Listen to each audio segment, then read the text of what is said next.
Welcome, operatives, to the Corporate Files Lab. Case file, #010. Today's intelligence briefing. The Dark Fleet. Russia's ghost tankers.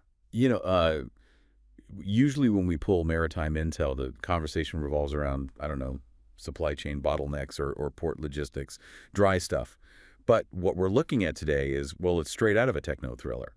We are looking at a shadow economy worth $90 billion operating right out in the open. 90 billion. I really want you, the operative listening to this, to sit with that number for a second.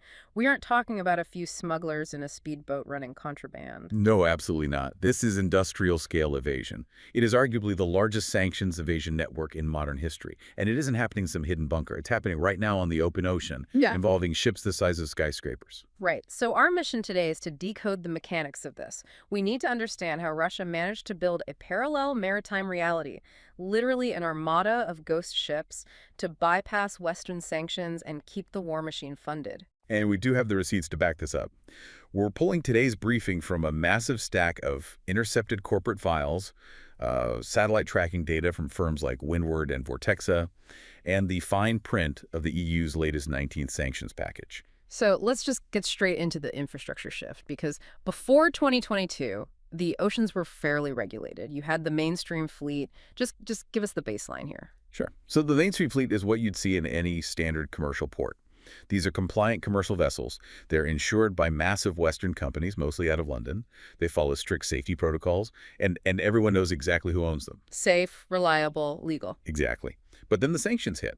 The G7 puts a price cap on Russian oil, and the mainstream fleet pulls back because they can't legally touch cargoes sold above that cap without risking their own business. So logic dictates the oil should just stop flowing. That was the theory. Squeeze the revenue. But the reality was a massive infrastructure shift. When the front door got locked, Russia didn't try to pick the lock. They just built a tunnel. We saw a complete bifurcation of the global maritime system. So you still have the shiny, compliant mainstream fleet? Right. But growing right alongside it, almost like a parasite, is this massive shadow entity. We're tracking over 800 ships now, operating entirely outside the law. The numbers on this KSE report, the Kiev School of Economics, the numbers are wild. They looked specifically at sanctioned tankers that were still bold enough to load oil in Russian ports. Yeah, and the growth curve is just a vertical line. In January 2025, KSE identified 44 sanctioned tankers loading oil. By November 2025, that number hit 143. That's more than triple in less than a year, and that's just the ones we have pinned down definitively. Exactly. If you zoom out and look at the broader estimates, like the data from tanker trackers, the total size of this shadow operation is staggering. We're talking about 1,468 vessels in total. It's tripled in size since the invasion began. So despite Western governments tirelessly adding these ships to blacklists to choke the income, the fleet just keeps expanding. It's a game of whack-a-mole. Yeah. But to understand the game, you have to understand the players. The intel files distinguish between three specific tiers here. Walk us through the hierarchy. First, you have the cleared fleet.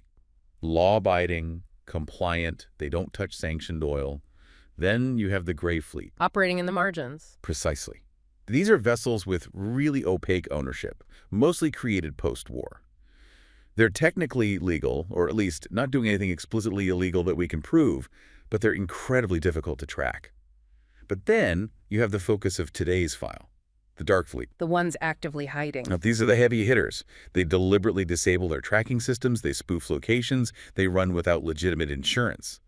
This tier is the backbone of that $90 billion figure. Okay, so the infrastructure just went underground. But here's the thing. Managing a fleet of almost 1,500 ships is a massive logistical nightmare. Payroll, maintenance, fuel. How do you do that without anyone noticing who's running it? That brings us to the shell game.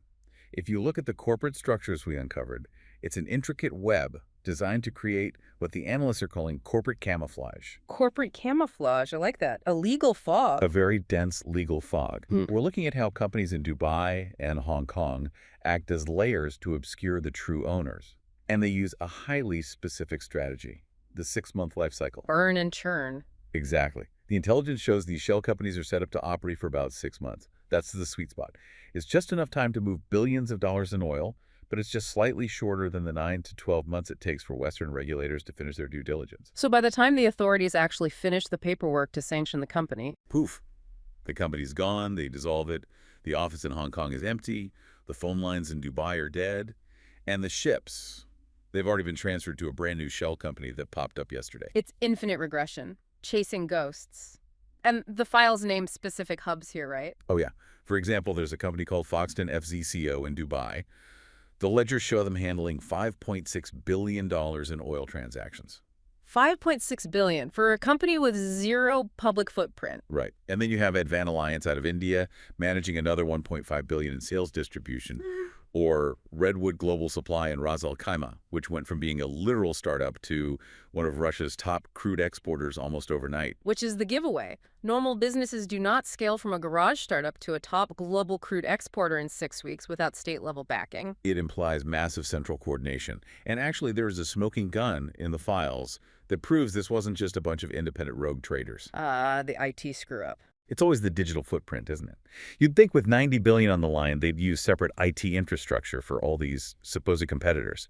But an investigation found that about 50 of these seemingly independent trading companies were all routing through the exact same private email server. mx.mx trading.ltd. That's the one. It completely destroys the illusion.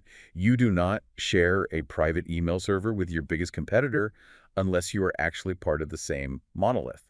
It links right back to entities like Coral Energy and Russian majors like Rosneft and Lukoil. Okay, so they have the corporate camouflage perfected on paper. But let's pivot to the physical reality. You can hide a shell company, but you cannot hide a 250-meter-long oil tanker. Which brings us to the technological warfare aspect. Right, moving from paper trails to digital deception. The primary weapon here is AIS spoofing. The automatic identification system, the transponder that tells other ships, hey, I'm here. Yes, required by international law for safety. But the Dark Fleet weaponized it. They don't just turn it off, they feed it hallucinated data. Give the operative an example of what that looks like on the surveillance end. Okay, there's a perfect example in the source material. We have a ship that can appear to be in the Atlantic on digital maps, just sailing along normally, while it's actually loading oil in a Russian port. So on the screen in Washington, it's thousands of miles away from where the physical steel is sitting. Exactly. They're digitally teleporting. Yeah. And it goes deeper than just location. They are committing literal identity theft on the ships themselves. The analysts call them zombie ships. Because they're stealing the identities of dead vessels. Right. Every ship has an IMO number. It's stamped into the hull like a VIN on a car. It never changes, even if the ship is sold or renamed. But the Dark Fleet is stealing them. Take the tanker Gale. It became a zombie by stealing the IMO number of a completely different vessel that had already been scrapped. They just took a dead ship's ID and adopted it. Yep. And it cycled through fake names like Seashell and Beta just to scramble the tracking algorithms even further. And I imagine they aren't flying legitimate flags either. No, it's rampant flag hopping. They use flags of convenience from obscure jurisdictions. Gabon, Palau, the Cook Islands. We're even seeing totally fraudulent registries claiming to be from Guinea. Which means zero safety oversight. Which brings us to the Eagle S. The Eagle S, a shadow vessel operating in the Gulf of Finland. It dragged its anchor across the seafloor for miles and physically severed critical undersea communications cables. Whether it was deliberate sabotage or just sheer incompetence from an untrained crew, it shows the physical danger here, which transitions us perfectly to the environmental blackmail. These ships are physically falling apart, aren't they? It is a ticking time bomb. Look at the age profile. 78% of these sanctioned tankers are older than 15 years. Many are well over 20. And in the shipping world, a 20-year-old tanker is geriatric. It's scrap metal. Legitimate oil majors won't charter them because the metal fatigues and engines fail, but the Dark Fleet buys them up specifically because they're cheap.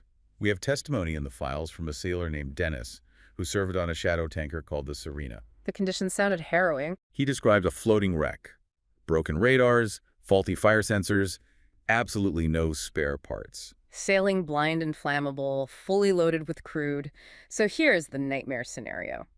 One of these uninsured, aging tankers cracks open in the Danish Straits. Who pays for the cleanup? No one. That is the insurance gap. Yeah. Mainstream ships have P&I Club insurance to cover billions in liability for spills. Shadow ships use unknown insurers or completely fake documents, like the Romarine scandal we saw recently. So if it breaks apart, the coastal states are just left with the ecological devastation and the bill? It is environmental blackmail against Europe. And the geopolitical catch-22 is that the West can't aggressively stop them by force because the world still needs the oil. Right. If you sink the fleet, global energy prices go supernova. Which brings us to the strategic failure. The policy didn't work. No, it didn't. The G7 price cap failed. Well, The whole idea was to keep oil flowing at $60 a barrel to limit Russian profits. But the market data shows Russian Urals crude was trading around $68 a barrel by April 2024. comfortably above the cap. Right. The sanctions didn't stop the oil, it just moved the plumbing to the shadows. China is now importing 1.8 million barrels a day of this sanctioned crude. India and Turkey are soaking up massive volumes too. It created a higher friction, more expensive system, but the system functions. So how is the West responding now? What's in this EU 19th package? A total shift in strategy. They are giving up on the price cap and going after the enablers. They're implementing a total ban on Russian LNG, and they've explicitly listed 557 specific vessels by name. Going after the corporate camouflage directly. Exactly. Sanctioning entities like Latasco Middle East in the UAE. And this is the modern twist, they're cracking down on the crypto rails. The A7A5 stablecoin. Yes. The network has been using A7A5 for settlements to bypass the SWIFT banking system. The EU is trying to sever that digital artery. And we are seeing some physical seizures now, ships like the Kuala and the Veronica. But the Shadow Fleet is just adapting, getting more aggressive. Much more. They're moving deeper into the dark. We're seeing widespread GNSS spoofing, now actively jamming GPS signals.